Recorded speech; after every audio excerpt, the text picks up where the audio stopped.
especialista neste segmento.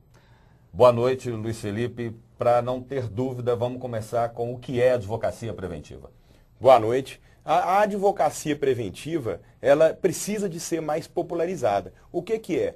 Antes do empresário ou da pessoa, do cidadão, ter um problema com determinada questão, ele procura um advogado para saber se aquilo está sendo feito da maneira certa, saber se tem outras alternativas melhores e etc. Isso evita aquele problema no futuro, de uma ação judicial, uma demanda que vai durar aí 5, 10 anos. É aquela briga interminável, né? Exatamente. Agora, por exemplo, vamos exemplificar, Luiz Felipe, se uma empresa precisa rescindir um contrato com um funcionário, mas tem receio ou quer mesmo evitar uma futura ação na Justiça do Trabalho, qual que é o caminho a percorrer neste caso?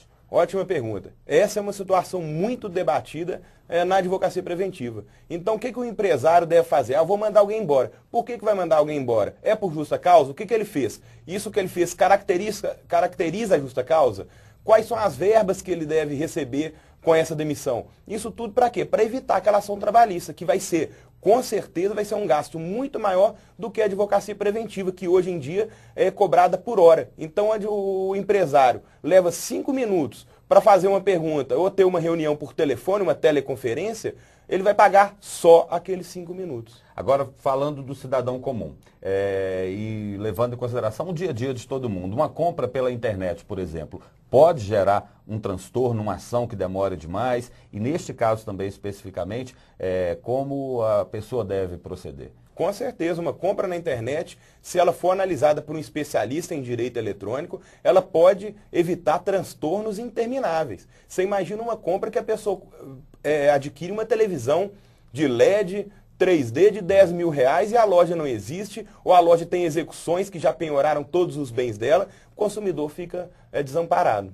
Agora, esse serviço, tanto para a empresa quanto para o cidadão, quando a gente fala dos custos e levando em consideração o que determina a OAB, é mais viável, tanto para a empresa quanto para o cidadão, ter um advogado trabalhando especificamente nesse segmento? Com certeza. A advocacia preventiva ela vem acabar com aquela velha ideia, a OAB fez uma campanha muito boa, valorize o advogado, a campanha é tudo legal, não responda sem antes consultar seu advogado.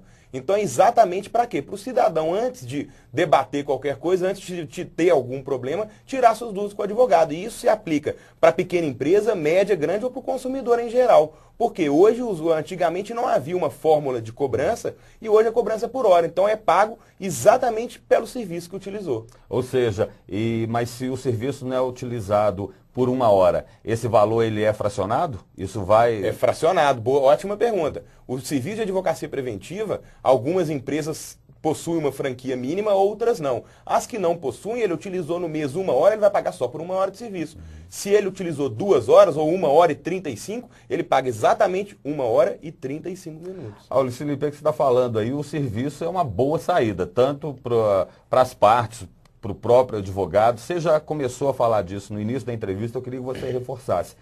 Por que é tão pouco utilizado, então, e tão pouco falado esse serviço da advocacia preventiva? Ótima pergunta. Igualmente, falta de informação. Esse já é um serviço muito utilizado por grandes empresas e que hoje, com a globalização, com a internet, com a divulgação de propagação de serviço, está mais acessível e mais divulgado para as pequenas e médias empresas e até para consumidores, até para o cidadão comum, pessoa física. Então, o que faltava era isso, é a pessoa conhecer o serviço e os benefícios, porque a hora que chegar o problema para resolver na justiça, o prejuízo vai ser com certeza muito maior. Bom, a gente falou de internet, a gente falou de rescisão de contrato trabalhista. Existe algum outro exemplo que está no dia a dia mesmo das pessoas ou das empresas e que possa mostrar essa vantagem da advocacia preventiva, essas outras vantagens ou outras vantagens? Com certeza. A empresa vai comprar um imóvel, vai fazer um contrato de compra e venda, quer que o advogado esteja lá presente, ele vai ficar lá presente 1 hora e meia, ele vai pagar só aquele tempo que ele está ali presente. A empresa está precisando de fechar uma parceria com outra, tem que redigir os termos do acordo, ou tem que fazer uma reunião, qualquer coisa que necessite a presença do advogado vai contabilizando o tempo da advocacia preventiva. No final do mês, vai aquela tabela direitinho com todo o serviço que for elaborado. É não tentar fazer nada por conta própria, né? Exatamente, essa é a indicação. Ok, muito obrigado pela entrevista, uma boa noite. Boa noite. O Notícias de Minas termina agora, nós voltamos amanhã às 7h25. E daqui a pouco, às 9h10, você confere tudo o que aconteceu hoje, ok? Beleza. Prontinho.